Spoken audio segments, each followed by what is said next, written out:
Ang tanong natin, panay ang banat mo kay Vice President Inday Sara.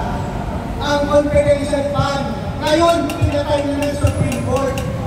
Pero, ang mga congressman ngayon, nasan po sila? Sa Amerika na. Mga nagsinyari sana. Tumakas na! Tumakas na. Ang issue, ang korupsyon. Dito, pera, walang humpay. Ano po ba yun? DPWH. Kaya pala, limpak-limpak ang mga kontrata na ginawa na galing sa mga congressman. Dahil hindi magagawa po ng mga kontraktor yan kung wala ang congressman. At sino po ba ang pumipirma ng mga budget na yan? Una-una na ang ating Presidente BBM. Pangalawa, ang BBM. Magagawa ba nila yan? Bakit po ba? Binabanatan natin lahat ng mga kontraktor. Pero sila po ay nagamit lang ng mga politiko. Ginamit lang sila. Naghati-hati sila ilang bilyon yan. Kaya tayo mga mamamayang Pilipino, may karapatan po tayo magsalita at ipaalam natin sa buong mundo na grabe na ang korupsyon. Kailangan po natin ang accountability. Kailangan po natin ipaliwanag sa mga mamamayang Pilipino na sobra na ang kahirapan. Nasa na po ang Pilipinas? Nawala na naman. Nakalimutan na natin. Ang health political drug test. Nalaban po natin kay Pangulong BBM. Nasa na? Nakalimutan na naman natin. Diba? Bakit?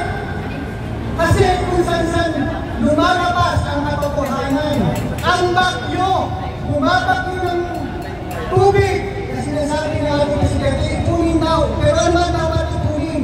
Inipon nila ang limpak-limpak na pera. Upang nakawin sa mamamayang Pilipino, especially tayo mga taxpayer. Lahat na nagpabayad ng tax, yan po ang napupunta sa bahana yan. Ang ginagawa, mag-isip po tayo, lahat ng mga congressman sa iba't ibang distrito, picturean po natin yan, i-video natin yan, kung talagang mayroong flood control. Dahil mismo walang baha sa Maynila, magkano ang flood control nila? Yung tatlong congressman, 2.4 billion. Yung isa, 1.8 billion. Yung isa, 2.1 billion. Pero anong nangyari sa Maynila? Bahang-baha. Sa probinsya, nananawagan po kami, kayong mamamayang Pilipino. Ipakita niyo po, videohan niyo po yan, kung may mga project ang mga congressman. Dahil dapat po natin ipaalam sa mamamayang Pilipino at sa taong bayan at sa buong mundo na wala na talagang pag-asa ang mamamayang Pilipino. Kaya tayo po, nananawagan na magsama-sama po tayo, ipakita natin ang laban na to ay laban ng ating mga anak at mga susunod na henerasyon.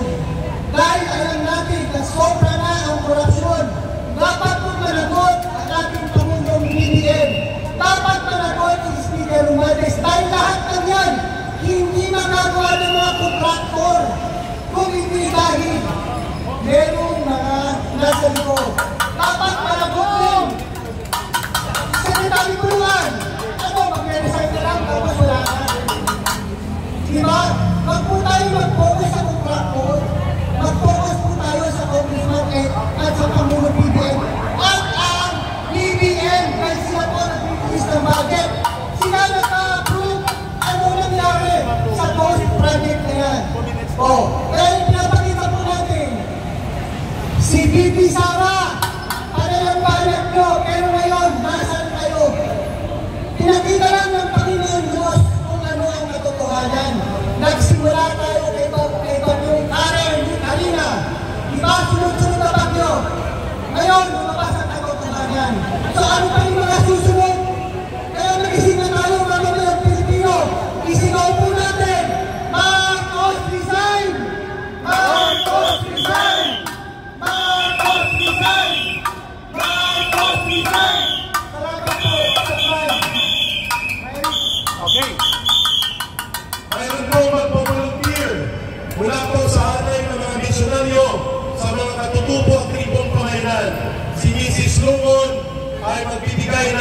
pagiging pagkaisa. At ang in-acknowledge natin, ang Duterte Riders Group at ang Duterte Riders Philippines at Duterte Riders Team. At ganoon din po ang mga political and community vloggers na nandito at ang mga volunteers na nandito kanina. Si Mrs. Coleman po ay magsasalita at magbibigay ng kanyang mga pagpapahayag at pagkikipagkansa. Magandang araw sa inyong lahat. Salamat sa Diyos at tayo buhay at pinapagayon tayo ng Diyos na narito. Gusto kong maintindihan niyo, ako ay matanda missionary, 70 years old na ako. Subalit sa pagmamahal natin sa bayan, kailangan na tayong nanindigan. Hindi ako marunong magreklamo, pero panahon na maintindihan natin ang mga tribong gutom na araw-araw na kinikita ko para sa tribo, pero hindi ko kaya. Hindi ko kaya. So ngayon kami sa tribong Maharlika, gumawa kami ng sistema na divino gobyerno. Divino gobyerno. Sapagkat walang korupsyon. At kami ay nagkakaisa para inabas na rin ang mga nakatago upang matulungan ang bayan. Tribong Maharlika upang tayo ay magising na. Ako po ay consultant. Hindi ako sanay maglagi. Nandito lang ako para ikipagkaisa sa lahat at para malaman nyo ang Tribong Maharlika ay gumagawa ng divino gobyerno. We have the rights of self-governance, the right of self-determination. Ano ang ibig sabihin yan? Alam namin kung anong mabuti sa akin. The right of self-governance, Chapter 4, Republic Act 8371. Ayan ay nanindigan ang kailangan espiritualin ng gobyerno. Salamat sa dasal at tuloy tayo nanindigan kasi kaunti-lang. Itutuloy natin ito sabay kami matahimik na atribo. Pero gumagawa kami ng sistema na divino gobyerno. Walang korupsyon. Sa pamamagitan ng paninindigan in accordance with law, both domestic and international, we are preparing for a divine government. Divino gobyerno. Salamat sa inyo lahat. Magandang araw. Magdasal natin. Salamat.